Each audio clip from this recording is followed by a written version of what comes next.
Operation सिंदूर के बाद भारत बार बार एक लाइन दोहरा रहा है। ऑपरेशन सिंदूर अभी जारी है। इसका मतलब साफ है, भारत पर हमला होगा, जवाब सीमा पार मिलेगा और कीमत चुकानी पड़ेगी। लेकिन सवाल यह है कि जब भारत आतंकवाद को प्राथमिक दुश्मन मान रहा है तो पाकिस्तान युद्ध की तैयारी क्यों कर रहा है। आज के इस वीडियो में इसी पर बातें करेंगे।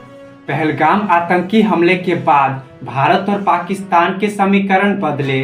पाकिस्तान ने अमेरिका में लॉबिंग की, भारत को नैरेटिव वॉर में नुकसान पहुंचाया। रूस का कमजोर होता सपोर्ट भारत के लिए चिंता बना और पाकिस्तान ने इस मौके को कैच कर लिया। ऑपरेशन सिंदूर में भारत ने आतंकी ठिकाने तबाह किए, पाकिस्तान ने सैन्य रूप से हारा, लेकिन नैरेटिव गेम में आगे निकलने की कोशिश की और यहीं से कहानी खतरनाक हो जाती है। अब जरा इस खबर पर ध्यान दीजिए।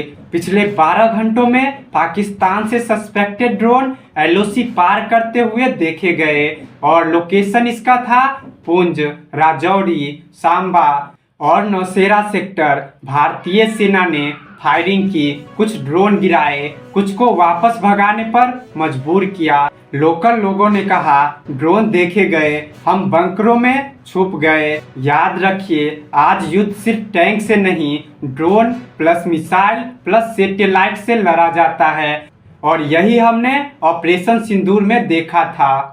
ड्रोन खबर के ठीक एक दिन बाद एक और चीज सामने आती है, जैसे मोहम्मद चीफ मसूद अजहर का वायरल ऑडियो। उसमें वह कहता है मेरे पास हजारों फिदायीन हमलावर तैयार है। यही वो मसूद अजहर है जिसके ठिकाने ऑपरेशन सिंदूर में तबाह हुए, जिसके परिवार के सदस्य मारे गए और जो अब बदले की आग में जल रहा है। ड्रोन प्लस फिदायीन धमकी, दोनों को जोड़कर देखिए, तस्वीरें साफ दिखने लगती है। पाकिस्तान को अमेरिका का साथ है। अब सवाल उठता है पाकिस्तान इतना कॉन्फिडेंट क्यों है। जवाब है अमेरिका और ट्रंप। पाकिस्तान जानता है ट्रंप भारत से नाराज है। ऑपरेशन सिंदूर का क्रेडिट नहीं मिला। ट्रंप बार बार कहते हैं मैंने 8 युद्ध रुकवाया और पाकिस्तान यही चाहता है, कोई टकराव हो, ट्रंप बीच में आए, दुनिया देखे कि अमेरिका सुपर पावर है।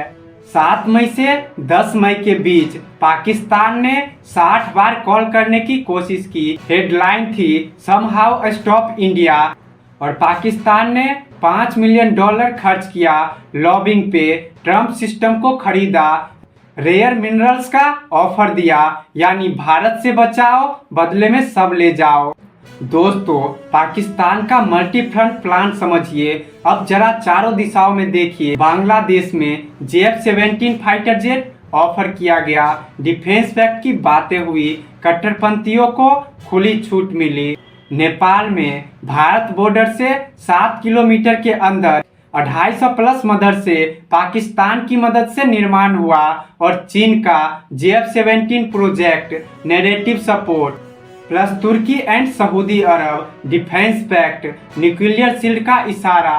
पाकिस्तान दुनिया को यह बेच रहा है हम न्यूक्लियर पावर है, हमसे डील करो, हम सुरक्षा देंगे। 1971 याद कीजिए, अमेरिका भारत पर दबाव बना रहा था, रूस भारत के साथ खड़ा था।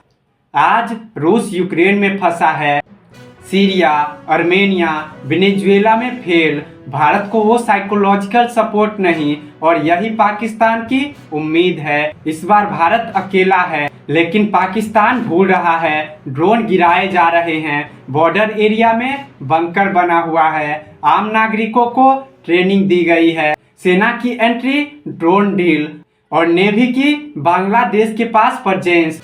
भारत की नीति साफ है, एक गलती करेगा और तबाही मचेगा। दोस्तों, भारत की लड़ाई पाकिस्तान से कम, ट्रंप के ईगो से ज्यादा है, लेकिन भारत किसी एक देश पर निर्भर नहीं है। जर्मनी के चांसलर भारत दौरे पर है, इंडस्ट्रियल और डिप्लोमेटिक सपोर्ट की बातें हो रही है, मल्टी अलाइनमेंट स्ट्रेटजी पर बात हो रही है। देश बड़ा है, दुश्मन कई है और उम्मीदें 140 करोड़ की है। राष्ट्र निर्माण सिर्फ बंदूक से नहीं होता, कोई मैन्युफैक्चरिंग से, कोई टेक्नोलॉजी से, कोई मेहनत से भारत तभी मजबूत बनेगा जब हर भारतीय अपना रोल निभाएगा।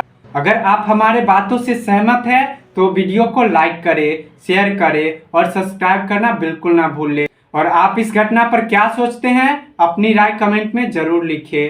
धन्यवाद।